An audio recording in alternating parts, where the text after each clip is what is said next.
시편 11편. 내가 여호와께 피하였거늘 너희가 내 영혼에게 새같이 내 산으로 도망하라 함은 어찌함인가. 악인이 활을 당기고 화살을 시위에 먹이며 마음이 바른 자를 어두운 데서 쏘려 하는도다. 터가 무너지면 의인이 무엇을 하랴. 여호와께서는 그의 성전에 계시고 여호와의 보좌는 하늘에 있으며 그의 눈이 인생을 통촉하시고 그의 안목이 그들을 감찰하시도다. 여호와는 의인을 감찰하시고 악인과 폭력을 좋아하는 자를 마음에 미워하시도다. 악인에게 그물을 던지시리니 불과 유황과 태우는 바람이 그들의 잔의 소득이 되리로다. 여호와는 이로우사 의로운 일을 좋아하시나니 정직한 자는 그의 얼굴을 배우리로다. 시편 11편 말씀은 너무너무 어려운 형편에 빠진 다윗이 하나님께 올려드린 고백입니다. 신앙 고백. 이 시편 11편에서 가장 주목해 볼 구절이 3절 말씀입니다. 터가 무너지면 의인이 무엇을 하랴. 이 터가 무너진다는 말의 의미는 내 인생의 기반이 다 무너진다, 그런 뜻입니다. 예를 들면 우리가 병원에 가서 아주 중병이라는 사실이 밝혀졌을 때, 그때 꼭 그 느낌이죠. 내 인생의 터가 무너지는 그런 느낌을 받게 되지요. 사랑하는 가족을 잃었을 때, 그때 모든 게 다 무너지는 것 같잖아요. 또 평생 내가 하던 사업이 망하고, 또 직장에서 퇴직을 하고, 그리고 생업을 잃어버렸을 때, 그때 정말 무너지는 것 같을 겁니다. 삶 자체가 무너지는 것 같을 거예요. 오늘 이 시편 11편 2절 말씀에 보면 거기에 악한 자가 하나님의 말씀대로 뜻대로 살려고 하는 다윗에게 활을 당겨서 쏘려고 하는데, 보이는 곳에서 활을 쏘려고 하면 차라리 도망이라도 갈 수 있지요. 아주 숨어서 은밀한 곳에서 활을 겨누어 다윗을 쏘려고 하는 형국이라는 말입니다. 그 말은 정말 상상을 불허하는 두려움이죠. 어디서 도대체 누가 나에게 활을 쏘려고 노리고 있는지를 전혀 알 수가 없이 그저 두려움만 가지고 있어야 하는 이런 형편을 시편 11편에서 쭉 설명을 합니다. 오늘 시편 11편 말씀에 보면 4절에 하나님께서는 모든 사람을 다 살펴보고 계신다. 5절에서는 하나님은 의인을 지켜보시고 악한 자를 미워하신다. 6절에는 하나님은 악인에게 그물을 던져 사로잡으시고 불과 유황과 뜨거운 바람으로 그를 징계하신다. 7절에는 하나님은 의로우시기에 의로운 일을 좋아하신다. 정직한 자는 하나님을 만나게 될 것이라. 그렇게 말씀하고 있습니다. 어떻게 그렇게 답이 단순한가요? 그런 마음이 들잖아요. 시편 11편을 읽으면 어쩌면 그렇게 단순히 금방 하나님을 믿는 걸로 넘어가지나요? 터가 무너지는 어려움을 겪었는데 어떻게 그렇게 금방 단순히 하나님을 믿고 하나님을 바라고 하나님께 감사하고 그럴 수 있냐 말입니다. 오히려 1절 말씀에 나오는 세상 사람들의 말이 더 귀에 솔깃하게 느껴져요. 1절에 보면 내가 여호와께 피하였거늘 너희가 내 영혼에게 새같이 내 산으로 도망하라 함은 어찌함인가. 다윗 주변에 있는 사람들이 다윗에게 그렇게 충고를 했다는 겁니다. 빨리 도망가. 지금 하나님 믿느냐 아니냐 이런 거 따질 때가 아니야. 이 길이 바른 길인가? 이 길이 정의로운 길인가? 이렇게 하는 게 선한 일인가? 지금 그럴 때가 아니잖아. 너가 죽고 사는 문제가 달렸는데 빨리 도망가. 일단 수단 방법 가리지 말고 일단 너가 살고 봐야지. 이런 말이 더 설득력 있잖아요. 여러분 정말 난감한 저지에 빠졌을 때 이게 차라리 죽는 게 낫지 이런 상황이 왔을 때, 그때 여러분의 마음에 믿음이고 뭐고 다 떠나서 나를 살려줄 수만 있다면, 피할 길만 열린다면 하여튼 어떤 도움이라도 받고 누구라도 붙잡고 가야 하겠다. 사람이 딴 사람은 어떻게 되든지 간에 일단 도망부터 치고 보자, 뭐 이런 생각들이 나게 되잖아요. 너희라고 말을 했는데 이것은 다윗 주변에 있는 사람일 수도 있고 다윗의 마음속에 일어나는 또 한 목소리일 수도 있어요. 복잡하게 생각하지 말자. 일단 살고 보자. 다른 사람이 어떻게 되든지 일단 너라도 일단 피해. 어려움을 일단 피하고 보는 거야. 이런 내면의 소리가 다윗에게도 들렸을지 몰라요. 자, 이런 상황에서 이 시편 11편 말씀이 귀에 들어오겠냐 말입니다. 하나님을 믿으라. 하나님의 뜻대로 살아라. 의로운 자가 결국은 승리하는 거야. 하나님은 정직한 자를 만나 주신다. 이런 말은 이게 죽으라는 이야기지, 이렇게 생각이 될 수 있단 말입니다. 여러분, 터가 무너지는 것 같은 그런 어려운 일이 벌어져도 하나님이 진짜 살아계시고 예수님 나와 함께 계시고 성령님 나를 도와주고 계시고, 여러분 이 사실이 진짜 믿어지면, 그러면 세상 사람들이 하는 말대로 따라갈 이유가 뭐가 있어요? 잘 되는 길이 훤히 보이는데 말입니다. 안 믿어지니까, 그렇게 교회를 다니고도 안 믿어지니까 조금만 어려우면 거짓말하고, 조금만 이해관계가 걸리면은 악하고 죄하고 타협하고, 그리고 두려워하고 염려하고, 예수를 믿으면서도 실제로는 예수 믿는 축복 하나도 누리지 못하고 사는 거죠. 들었다고 그래서, 알았다고 그래서 믿는 게 아니더란 말입니다. 여러분, 아무리 놀라운 복음을 들어도 실제로 누리지 못하면 무슨 소용이 있어요? 믿어지면, 그러면 어떤 어려움도 문제도 시험도 다 거기서 끝나버려요. 오늘 우리에게 중요한 문제는 내가 수없이 들어서 아는 놀라운 복음의 진리들이 믿어지는 것입니다.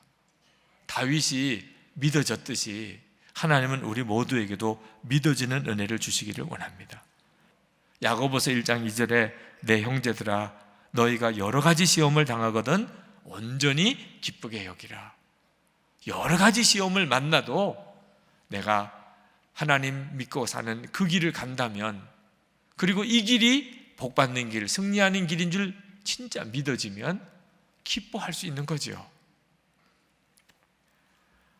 다윗을 우리가 시편을 통해서 읽기만 하지 말고 다윗의 삶을 나도 그대로 살겠다는 결단을 해봐야 됩니다. 우리가 시편 읽을 때 꼭 그렇게 읽어야 돼요. 그저 이 성경을 읽으면서 무슨 새로운 내용이 있을까, 그렇게만 읽으면 시편은 세상 재미없는 성경이에요. 그러나 어떻게 하면 이 다윗처럼 나도 살 수 있을까? 나도 어떻게 하면 이 다윗처럼 그렇게 나도 고백하고 살 수 있을까? 바로 거기에 하나님의 계획이 있는 것입니다. 다윗은 그냥 그런 믿음을 가진 사람이 아닙니다. 믿음은 물론 하나님이 주시는 거예요. 그렇지만 우리가 할 일이 있습니다. 다윗이 어떻게 했길래 그런 믿음을 가지게 된 거죠? 시편 16편 8절 말씀을 우리 같이 한번 읽어보겠습니다. 내가 여호와를 항상 내 앞에 모시며 그가 나의 오른쪽에 계심으로 내가 흔들리지 아니하리로다. 다윗은 항상 이런 믿음으로 살았어요. 여호와 하나님을 항상 내 앞에 모시고 살았어요. 하나님을 항상 바라보고 나와 함께 계시다고 분명히 믿고 그렇게 살았다, 그 말입니다. 우리가 요즘에 24시간 예수님을 바라보자, 매일매일 그것을 영성일기로 써보자 하고 하는 내용과 똑같잖아요. 여러분 24시간 예수님을 바라보시고 그렇게 늘 영성일기를 써보시면 어떤 변화가 오나요? 하나님이 나와 함께 계시는 게 믿어져요. 그냥 그렇게 들은 게 아닙니다. 믿어져요. 터가 흔들리는 것 같은 위기 상황에서도 하나님이 믿어져요. 이게 놀라운 거죠. 어제 제 아내가 인도네시아 늘푸른 교회 사모님의 영성일기 하나를 저에게 읽어보라고 메일로 보내주었습니다. 참 감동을 받았어요. 오늘 전할 메시지에 너무너무 적합한 실예가 되는 말씀이라 여러분에게도 소개를 해드리려고 합니다. 지난 주간에 그 인도네시아 늘푸른 교회에 부흥회가 있었답니다. 훌륭한 강사님이 오셔서 은혜를 너무너무 많이 받았대요. 하여튼 간증이 너무너무 많은 부흥회였답니다. 이제 강사님이 한국에 가셔야 될 때가 되어서 식당에서 식사 대접을 목사님하고 이렇게 식사 대접을 하시고 이제 공항에 가는 길인데 문제가 생겼어요. 그 목사님 강사님을 태우고 갔던 그 운전기사가 가방과 함께 바람같이 사라진 겁니다. 2시간을 찾아도 연락이 안 돼요. 한국인들의 차 운전기사 중에 그런 사람들이 종종 있다는 이야기를 들었지만 사모님이 그 연락 받고 식당으로 쫓아가면서 하나님께서 마음에 그런 마음을 주시더래요. 내 마음을 지키라. 내가 마음을 지키라. 그래서 하나님께 기도하고 하나님 지켜주세요. 주님 붙들어 주세요. 그리고 나쁜 생각하지 않기로, 그리고 그 기사 의심하지 않기로 하나님께서 마음에 평안한 마음, 기쁜 마음 주시도록, 그리고 가서 강사님을 만나고, 그리고 진짜 어느 누구도, 강사님도 목사님 내외도 누가 이랬냐, 왜 이런 일이 벌어졌냐, 뭐가 잘못됐느냐 한마디 하지 않고 오직 부흥회 때 주셨던 은혜들만 서로 나누었답니다. 부흥회 때 주셨던 메시지, 옳고 그른 것을 판단하지 않는 삶, 용서하는 삶, 그 삶을 통해 안식이 있는 삶, 믿음으로 주님께 확정하는 삶, 그리고 그것에 순종하는 삶, 놀라운 역사가 있는 삶, 이게 부흥회 때 주신 말씀들이었어요. 이 말씀에 지금에 있는 문제를 다 맡겨버렸답니다. 강사님의 얼굴도 시종 웃는 얼굴로, 편안한 얼굴로, 마지막에 결국은 짐 못 찾고 여권만 들고 그냥 비행기 타시고 떠나셨어요. 다 끝나버렸어요. 정말 터가 무너지는 것처럼 다 끝났어요. 그런데도 그 순간에도 목사님의 사모님의 마음에 여전히 은혜가 넘쳐 있었답니다. 집에 돌아왔더니 밤 10시에 그 기사가 들어오는 거예요. 잔뜩 긴장을 하고 풀이 죽어서 그 목사님의 가방을 들고 들어오는 겁니다.